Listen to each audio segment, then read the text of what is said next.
All right, it is 8 o'clock on Tuesday night. I kind of feel like I'm a little bit behind this week. I didn't really get much done in the last couple of days. I've just been tweaking and editing on the symphony. But today I'm going to sit down and actually compose. I just brewed a fresh pot of coffee.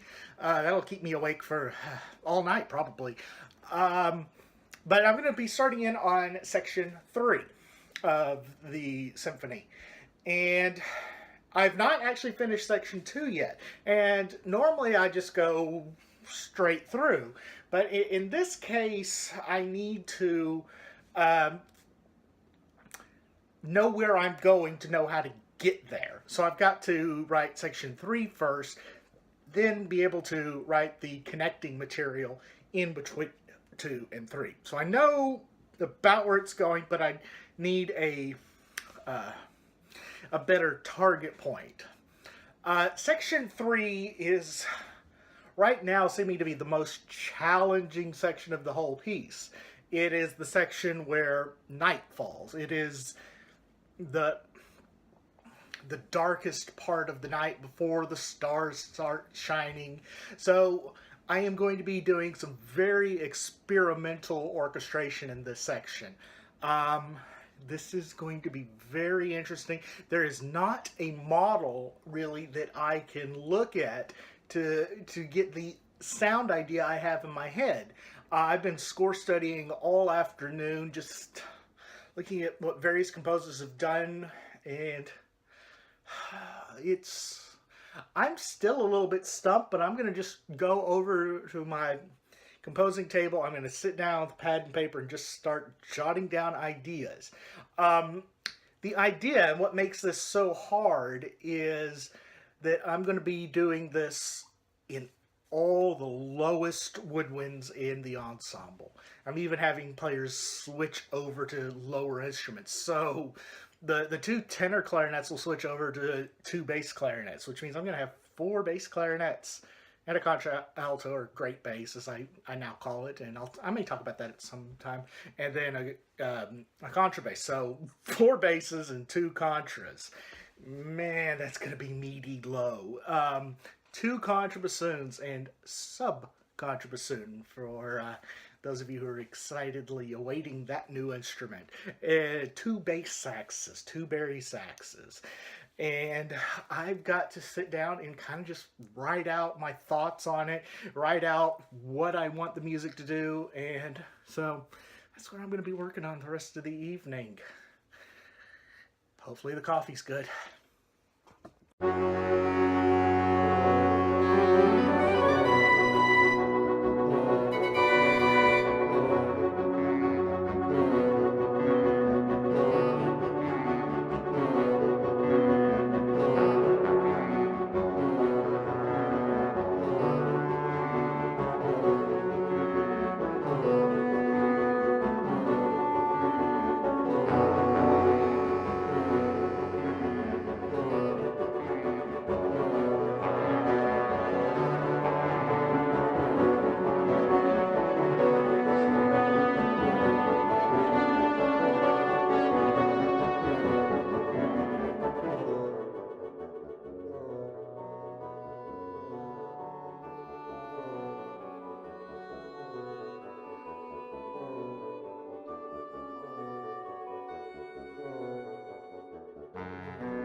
So, as is so often the case, once I sit my butt down to work, I can actually get something done.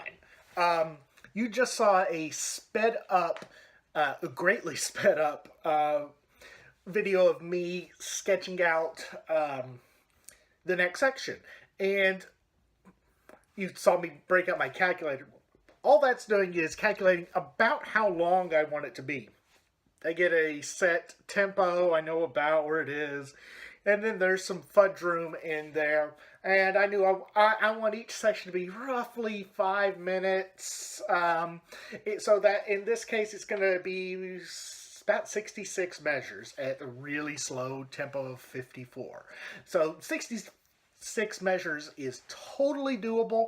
I was able to work out the whole structure of it. I was able to work out all the tone colors of it. Now I just got to actually write the notes down, which I think is going to be my project tomorrow. Sit down and start writing notes. And I may actually do that handwritten on staff paper, because this is going to be weird. We'll see what happens. Well, quick update on the progress. It is Saturday, St. Patrick's Day. Donned in my obligatory green. And composition on the symphony has gone well this week. I could say it's gone slowly, but that's more of a reflection of the music. On the when I was doing the sketches, I made a very gross miscalculation on time and duration. And I completely forgot that I was working in 12/8 instead of 4/4. And I calculated the quarter note when I should have been calculating the dotted quarter note. And so I had to redo all of my timings on that, which is not a big problem. It actually ended up meaning to get the desired effect, I actually had to write less. I'm okay with that. The music this week has been difficult. And I am exploring a texture that I've never seen before, I've never heard before. I've taken all the low woodwinds. Even for this, even something like bassoon is too high of a woodwind. So I've got two contrabassoons, a contrabass and a contralto clarinet, 4 bass clarinets, and the sounds coming from this are just deep, dark, and depressing. But that's what I want them to be. That's what I need them to be. And I'll give you a little bit of an example here. But one of the coolest things this week is I posted just a little sketch of it.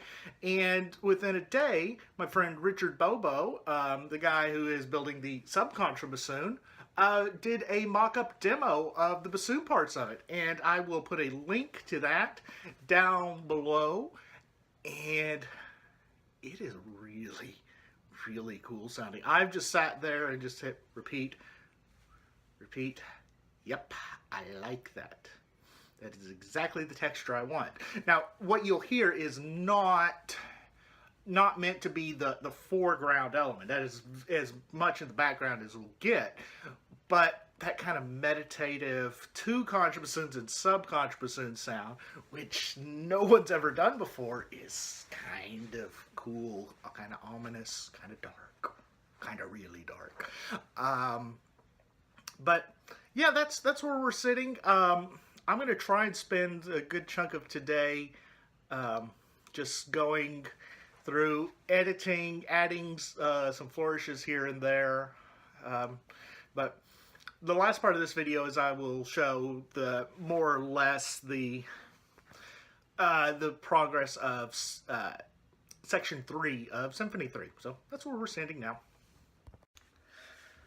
All right, this is the final update for this week's video. I've got most of the third section done, but I'm a little uneasy on it. I've showed it to a few people, and they're like, it's good, it's interesting, but it seems like it's missing something, and I don't know what it's missing. So The remainder of this video is going to be the recording or playback of the third section, what I've accomplished this week. And I don't know what it's missing. I know where it's going. I know where it's come from, but maybe tell me down below what you think. I'm not fully sold on it yet myself. I mean, I know the core concept is there, but this is one of those moments where it's like, huh, it works, but it could be better. I want to make it better. So tell me what you think.